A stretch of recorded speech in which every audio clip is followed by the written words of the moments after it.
Hello my fellow modelers, welcome to my YouTube channel Diorama Studios. Today I will be explaining the process that I use for making a diorama. I will be including some images of a tank and some figures I've been working on for the diorama, and I'll be also explaining the paints and stuff that I'll be using for the diorama. The paints that I'll be using for the road, I'll be using Tamiya, German Gray, and Flat White, and I will be thinning it with 91% isopropyl alcohol, and for the building I'll be using Flat Brown and Hull Red with some Flat White to make it a white brown mix, and I'll also be mixing the paint with a paintbrush and a cup. I will be airbrushing the light gray and the light brown, and I made the bricks on the road and the building with an X-Acto knife and a ruler. I also had some leftover parts from the tank, so I included a few of those in the rubble pile next to the truck.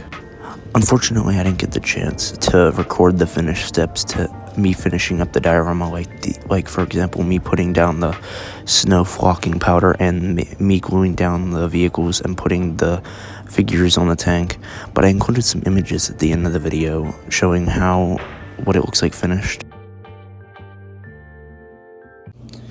Alright, I'm here today with Coach Craig.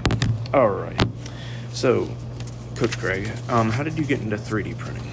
So 3D printing is a part of the engineering class that I teach. We do 3D design and stuff on that, and we are using 3D printing as a way of simulating businesses in the area like Denso, who also uses 3D design for their manufacturing stuff.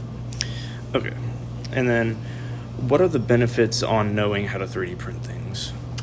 I think students that learn how to 3D print are able to be creative with ideas and stuff that they have, and can turn those ideas into 3D printed parts and stuff that they can take home with them. So if you can imagine it, you can create it, you can now have a tangible item to have for it. Yeah.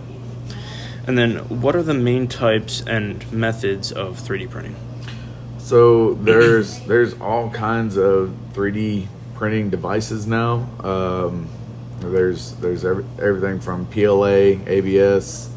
You can print in concrete now. Wood, you can print wood. You can print cupcakes.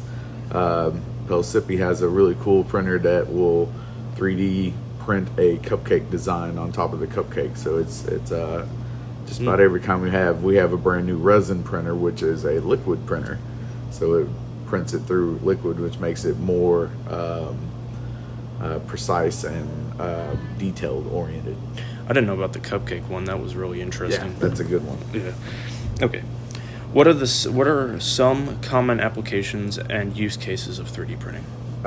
So with 3D printing, you can design parts and stuff that you might have to actually order online and things. So if you can create it on your own, you're going to be able to print this off and save money with it, and save the hassle of trying to find stuff online. So if you're able to find the part that's broken, redesign it on the computer and print it off, you're going to save yourself time and money that way. Yeah. And then what are the types of materials you can print with? So like I said earlier, it's ABS, PLA.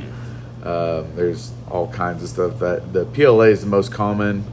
There's a rubber type that we're using right now. I'm not really sure the letters for that, but there's a rubber type that's more flexible. We're using resin printing right now. I have a resin printer, which is the liquid. I have a rubber type that's liquid right now that we're printing so that it's more flexible and can move around objects.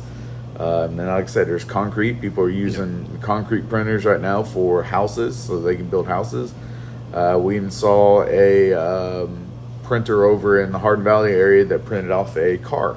So there's all different types of printers out there. And then what are the types of 3D printers are there? Say that again. What type of 3D printers are there? So that's a hard one right there. There's all kinds of printers. There's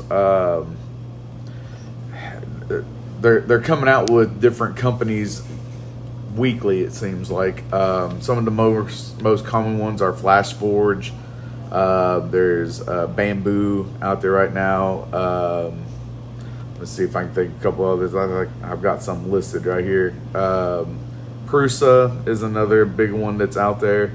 So like I said, there's just all different kinds of companies that are coming out, and it seems they used to be very expensive, and now they're fairly cheap for anybody to be able to purchase one. Like the resin ones are becoming more affordable for all ages and consumers. And then what does 3D printing offer to someone?